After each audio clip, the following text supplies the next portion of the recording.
Mesdames et messieurs, bonsoir et bienvenue à ce live show. Ce soir, nous allons parler de l'Africa Foot une fois de plus. Et on va prendre une petite musique de mise à condition. Et derrière, nous allons poursuivre.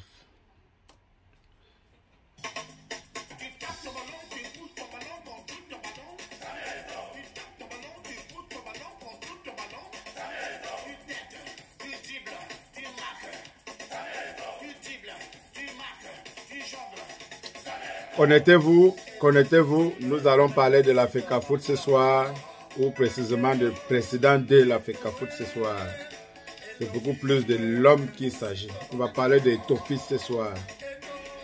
Mais comme on ne peut pas dissocier Eto'o et l'Africa Foot, on doit donc parler de l'Africa Foot et de Samuel Eto'o.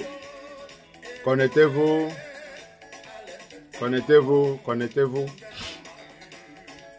N'oubliez pas de commenter. Partagez cette émission. Partagez dans vos réseaux. Connectez-vous.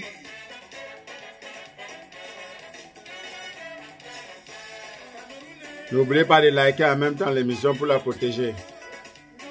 Envoie le cœur, pomper le cœur, liker pour la protéger. Partagez massivement cette émission. On va parler du président Samuel Eto'o.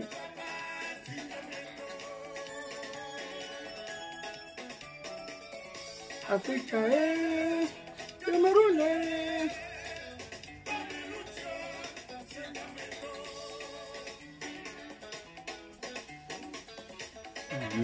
Kanda Simon, dit Longa, l'artiste du peuple.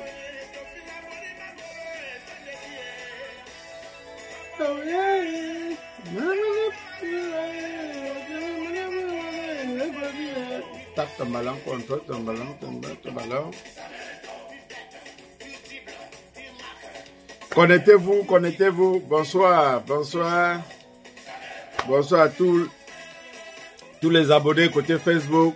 Bonsoir à tous les abonnés côté YouTube. Voilà. Likez l'émission pour la protéger. Partagez cette émission. N'oubliez pas de commenter. Il faut liker, il faut pomper le cœur pour protéger cette émission.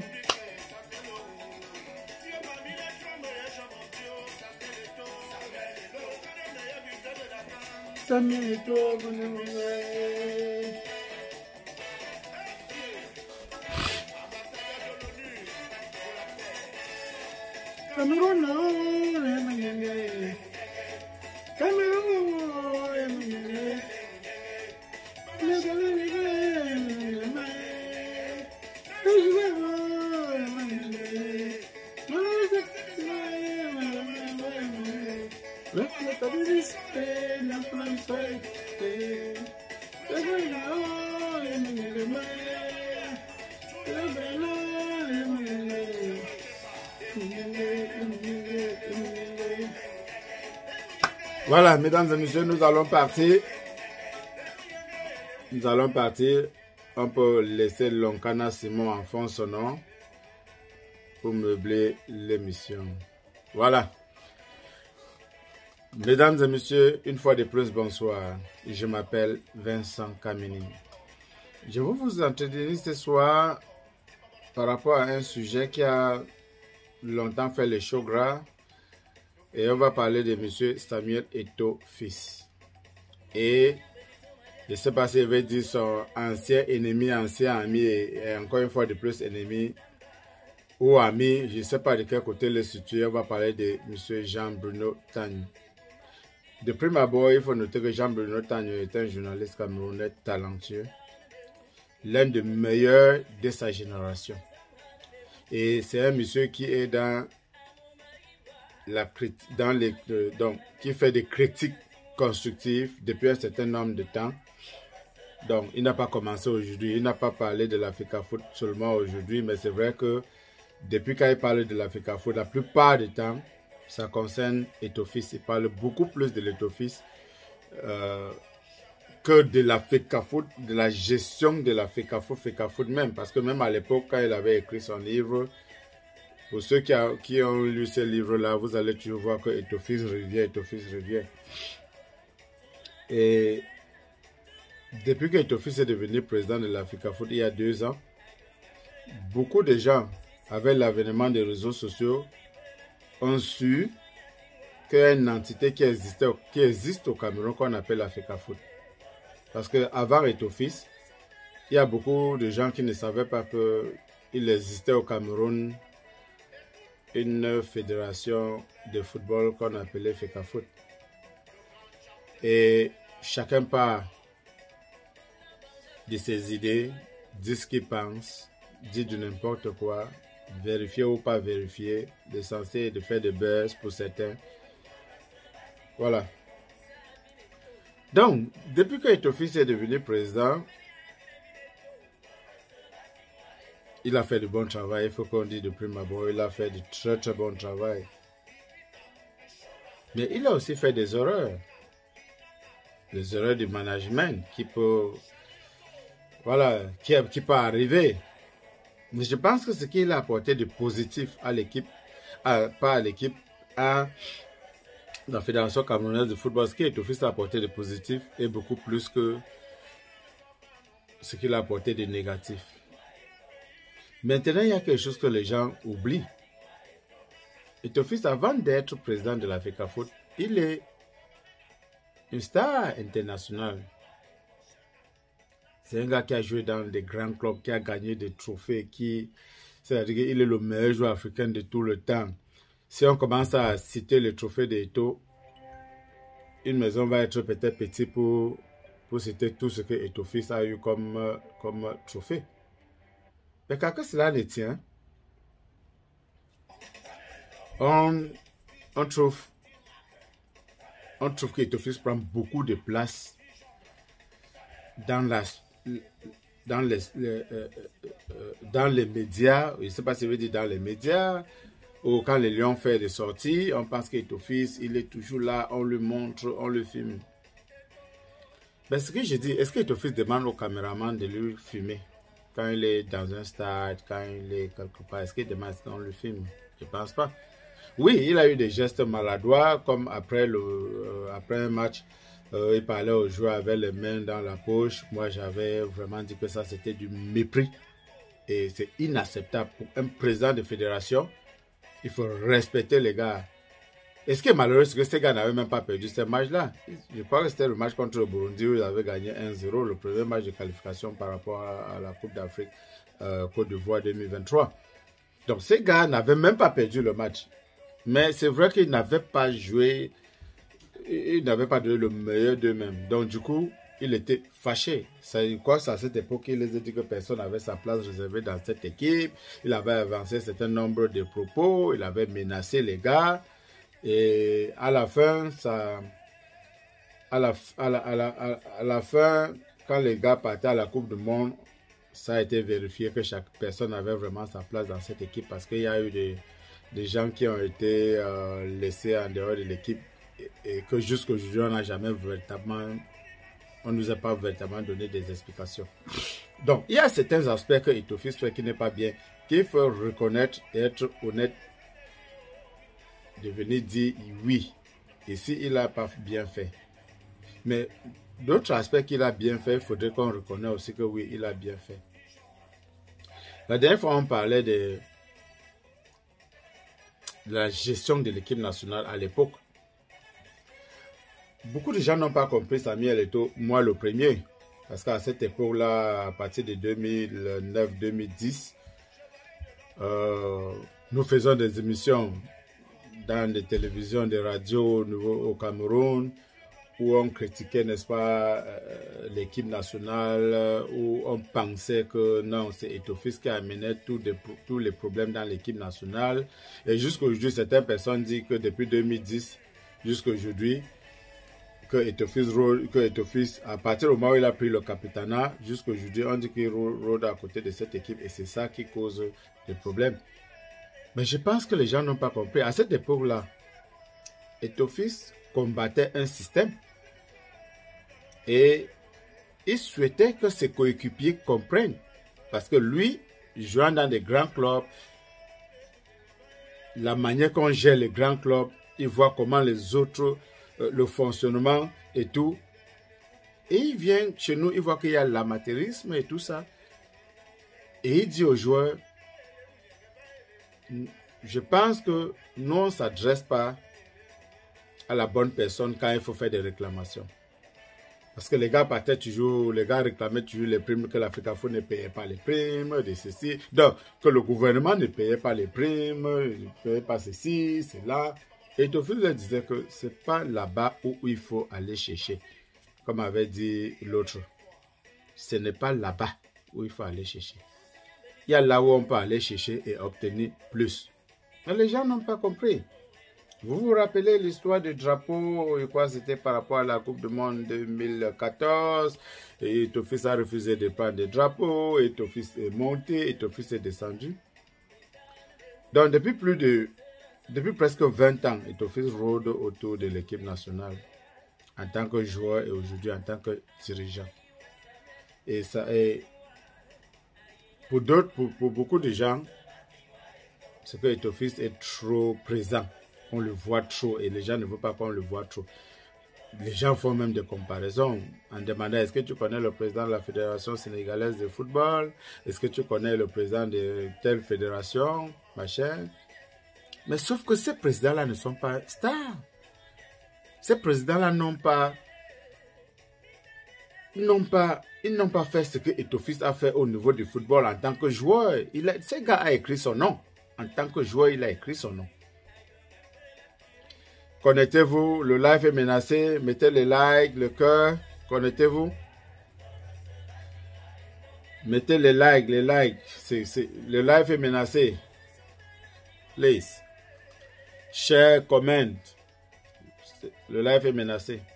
Alors je disais que Etofis a mis la barre très haute et aujourd'hui, vous allez reconnaître avec moi que quand un gars sait qu'il est bon, voilà, il se vante. Et c'est normal. C'est normal. Donc, Etofis a fait des choses. Etofis a fait des choses et personne ne peut dire ici que Etofis n'a pas contribué à, n'est-ce pas, à améliorer, n'est-ce pas, l'image de football camerounais. Personne ne peut le dire ici, si on est honnête. Maintenant, on en vient à Jean-Bruno Tagne. Jean-Bruno Tagne avait d'abord fait sortir un premier livre qui parlait d'Etofis et tout. Mais il y a 2 ans, quand Etofis décide de mettre sa candidature, n'est-ce pas, au poste de président de la Fédération camerounaise de football, il pas chercher Jean-Bruno Tagne pour être président, non, pour être directeur de campagne, autant pour moi. Il pas chercher Jean-Bruno Tagne pour être directeur de campagne. Et nous avons pensé à cette époque-là qu'ils avaient fumé le calmet de la paix. Sauf que quelques temps après les élections, beaucoup de gens pensent que c'est parce que Jean-Bruno Tagne n'a pas eu de poste à l'Africafoot comme certaines personnes qui rôdaient à côté de tout. Bon, de prime abord, lui, il avait dit il ne voulait pas, mais on sait que si on l'avait donné le poste, il devait prendre. Oui, il ne voulait pas de n'importe quoi parce que lui-même, il ne voulait pas n'importe quel poste parce que lui-même n'est pas un enfant. Et si on l'avait donné un bon poste à l'Africafoot, Jean-Bruno Tagne ne pouvait pas refuser. Donc oui, il y a ce qu'on parle quand on n'a pas eu. Mais si ça se présente, mon ami, ça change les idées. Donc, nous, les gens, certaines personnes pensent que tout ce qui se passe aujourd'hui avec Jean-Bruno Tagne jusqu'au niveau où il a sorti son dernier livre qui s'appelle La NAC, que c'est parce que il n'a pas eu ci, il n'a pas eu ça. Bon, lui, c'est dédouané en disant que de toutes les façons, il n'était pas là pour ça. Donc, après la sortie de ce livre-là et ces cérémonies de dédicaces que Jean-Bruno Tagne, n'est-ce pas, a donné l'autre jour, les avocats de Samuel Eto'o ont décidé de porter plainte à Jean-Bruno Tagne. Ils ont fait une sortie par une lettre pour dire à l'opinion. Je pense qu'ils ont pris le temps de lire ce livre-là, de disséquer, de voir ce qui peut-être est vrai ou n'est pas vrai dans le livre, et de prendre tout ça, n'est-ce pas, pour pouvoir écrire le plainte en montrant que ici il n'a pas dit vrai, ici il a omis ça, il n'a pas dit vrai ici, il n'a pas dit vrai ici. Voilà, likez l'émission s'il vous plaît, likez, mettez le cœur pour la protéger. Share, partage, subscribe, n'oubliez pas en même temps. Merci. Donc, ils ont décidé de... Les avocats, Ethofis en tout cas a décidé de porter plainte à Jean-Bruno Tanya, et je pense que c'est tout à fait normal et logique. Si quelqu'un parle de vous, dans le journalisme, on appelle ça, n'est-ce pas, le droit de réponse. Donc, si quelqu'un parle de vous et que vous estimez que ce n'est pas vrai ce qu'il a dit, vous avez le droit, n'est-ce pas, de revenir, d'envoyer un droit de réponse à la personne. Il peut même vous inviter, si c'est une émission télé, il peut vous inviter.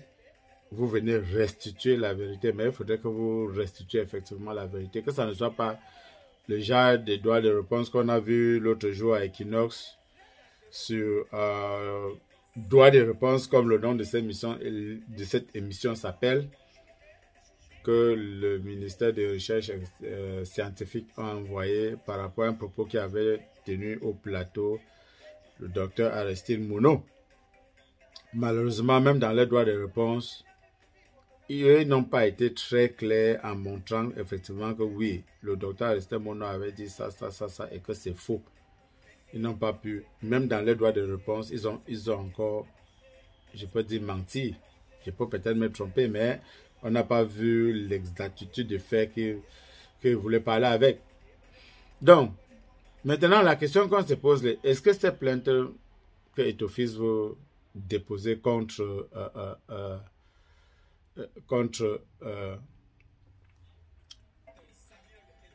Jean-Bruno Tanya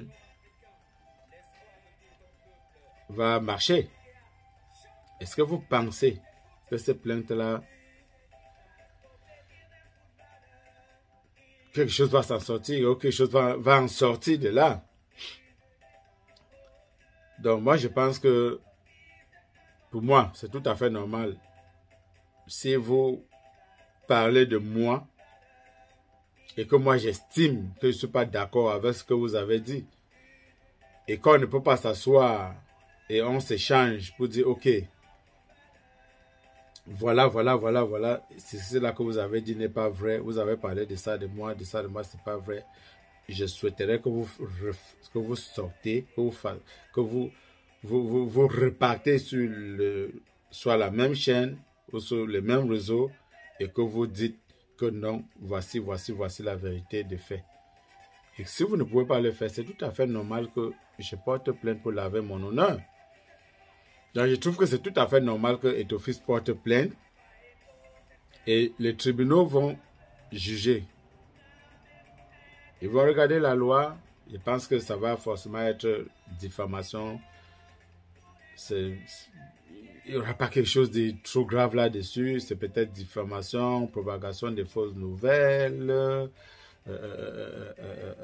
Peut-être l'image atteint à l'image et tout ça atteint à la dignité de quelqu'un. Je ne sais pas si ça existe dans le code pénal, la dernière phrase, mais je pense que c'est tout à fait logique, c'est tout à fait normal que si Ethofis estime que Jean-Bruno Tanya n'a pas dit la vérité dans son livre,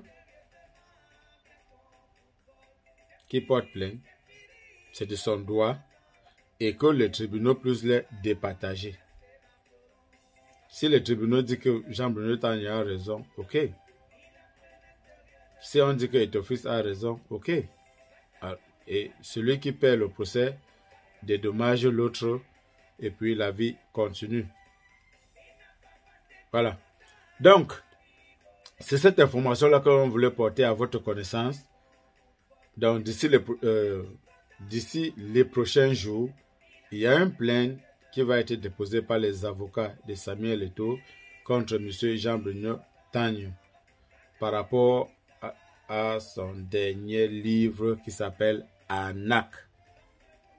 Parce que Jean-Bruno Tani estime que Eto'o-Fils a arnaqué les Camerounais, a menti aux Camerounais et n'est pas en train de faire ce qu'il a dit qu'il devait faire. Mais sauf que quand vous regardez quelque chose de l'extérieur, vous ne savez pas les difficultés qu'on a en interne. Et au début de cette production, moi je parlais de ces personnes-là qui ont connu la FECAFOOT avec Samuel Eto'o. Déjà à partir de 2012, quand nous on était sur les chaînes de télévision au Cameroun pour parler de la mauvaise gestion de l'équipe nationale, vous vous rendez compte qu'on allait chercher un entraîneur en 2012 qui s'appelait Denis Lavan, et je ne sais pas si les gens peuvent encore se rappeler de lui. Où est-ce qu'on est allé chercher cet entraîneur-là? Il était entraîneur de Coton Sport de Garoua. Ia Mohamed est allé l'enlever parce que Ia Mohamed était le président de Coton Sport de Garoua. Il allait enlever ces gars-là là-bas, à Garoua, pour venir lui faire l'entraîneur de l'équipe nationale. Est-ce que vous savez que ce gars est resté dans l'équipe nationale pour un contrat de 1 an jusqu'à 7-8 mois, il n'avait pas un contrat durement signé. Et quand la dernière minute, quand ça a commencé à chauffer, on a dû fabriquer un contrat à la hâte et le gars a signé son contrat alors que le contrat manquait 2 mois pour terminer. Donc, il y a eu beaucoup de problèmes à l'équipe nationale et à cette époque-là, Eto'o-Fils même avait été écarté de l'équipe nationale. Il avait été suspendu de l'équipe nationale. Donc, Eto'o-Fils n'était pas là. Mais est-ce que les choses marchaient bien? On a suivi Alexandre Song qui a expliqué comment est-ce que l'équipe nationale était gérée, comment eux les joueurs étaient pris en compte, comment eux les joueurs n'étaient pas pris en compte, comment on ne les prenait pas en compte. Comment vous pensez qu'un joueur, on peut réveiller un joueur à 2 heures alors qu'il y a un match le matin qui n'est pas réclamé pour aller discuter les primes? Ils vont discuter jusqu'à 4-5 heures. Après, ils vont se lever pour aller prendre le petit déjeuner, aller, n'est-ce pas, s'entraîner pour aller jouer un match. Comment vous pensez que un joueur peut donner le 100%? Comment est-ce que vous pensez qu'un joueur peut donner le 100%? On a eu une équipe à un moment où on pouvait gagner tous les CAN. On pouvait aller plus loin dans les Coupes du Monde. Mais la mauvaise gestion de l'équipe nationale a fait à ce que ces gars-là n'ont pas donné tout leur plein potentiel. À l'époque, avec les Sami Eto'o, les Jérémy Ndjita, Rigobert Song, Alexandre Song et tous Mboma, Amin, c'était une équipe. À cette époque-là, quand on disait l'équipe nationale joue, tous les Camerounais étaient capables de donner les 11 ans entrants avec une marge de 5 à 10% d'erreur, c'est-à-dire que vous pouvez rater un maximum de joueurs. Un maximum de joueurs. Toujours par le biais de Alexandre Song, on apprend que les joueurs restaient ensemble et décidaient de qui commence le match ou qui ne commence pas, alors qu'il y a un coach. Après, ils partaient voir le coach pour lui remettre la liste. Et le coach souvent apportait 1 ou 2 changements justes. Donc, il y avait une collaboration avec le coach à cette époque-là. Mais vous vous rappelez de ce qui s'est passé à la Coupe du Monde avec... Parce que je dis bien, quand il faut fustiger, il faut fustiger. Quand quelque chose n'a pas été bien fait, il faut dire que ça n'a pas été bien fait. Vous vous rappelez à la Coupe du Monde, on a mis André Onana dehors parce qu'on disait, jusqu'aujourd'hui, on n'a pas eu la version officielle. Personne n'a jamais expliqué la réalité de ce qui s'est passé ou ce qui s'était passé. Personne ne nous a jamais dit. On n'a jamais eu un rapport explicite par rapport à ce qui s'est passé avec André Onana. Personne n'a jamais rien dit. Mais ce qui était revenu était que Song parle, Onana parle, Song parle, Onana. Donc même le capitaine n'a pas été capable de dire de manière claire que voici ce qui s'est passé. Voici pourquoi on a mis André Onana dehors. Mais on parle. Normalement, si tu me parles, je dois répondre. Si tu me parles, je ne réponds pas. C'est un mépris que j'ai fait avec toi. Donc, tu parles, je parle, c'est normal. Ça peut être qu'on est en train de faire un échange. De l'autre côté, on disait que non, c'est parce qu'il disait qu'à la défense, on ne peut pas laisser les joueurs comme les Christopher Wu, les autres joueurs à la défense de Castelletto, et on vient mettre Nicolas Nkoulo à la défense. Il avait donné, on disait qu'il avait donné son idée par rapport à l'équipe qui va jouer devant lui pour commencer un match. Et le coach a estimé qu'il ne peut pas lui parler. Alors que ce même coach, c'est les gars qu'à l'époque, c'est eux qui faisaient le classement et allaient donner au coach. Vous voyez, c'est un peu ça le contraste. De l'autre côté, nous avons suivi notre ancien coach, aujourd'hui coach de l'Afrique du Sud. Bon, il a dit qu'il a arrêté après la CAN. Qui disait que il restait dans l'avion pendant 2 heures de temps à l'aéroport. Ils ne pouvaient pas voyager alors qu'ils sont en train d'aller à une compétition. Ils ont besoin d'aller, arriver normalement, se reposer et tout ça. Mais on bloque l'aéroport, on bloque l'avion, autant pour moi, à l'aéroport. Il reste au tarmac pendant 2 heures de temps parce qu'un dirigeant allait chercher sa petite au quartier et que la petite n'est pas prête. Et je reviens sur Alexandre Son toujours qui disait que parfois dans l'avion, les joueurs étaient obligés de rester debout parce qu'il y avait beaucoup plus de dirigeants que les joueurs. Or, tout ce que je viens de dire pendant près de 5 minutes, aujourd'hui, ça n'existe plus. Les gars voyagent à temps. Les gars logent dans les meilleurs hôtels. Les gars n'ont plus de problèmes de primes. Tout est réglé à l'avance. Tout, c'est-à-dire, les gars sont mis dans la meilleure condition. Dans les meilleures conditions pour jouer au football. Maintenant, ça n'a pas marché. Pourquoi ça n'a pas marché? Ça peut être maintenant la relation entre l'entraîneur et ces joueurs-là. Peut-être c'est pour ça que ça n'a pas marché. Et je suis d'accord que dans une équipe, quand ça ne marche pas, la première personne qu'on vit, c'est le coach. Quand ça ne marche pas dans une équipe, la première personne qu'on vit, c'est le coach. La première personne qu'on vit, c'est le coach. Quand ça ne marche pas. Parce qu'on ne peut pas virer 22, 23, 25 personnes à cause d'une personne.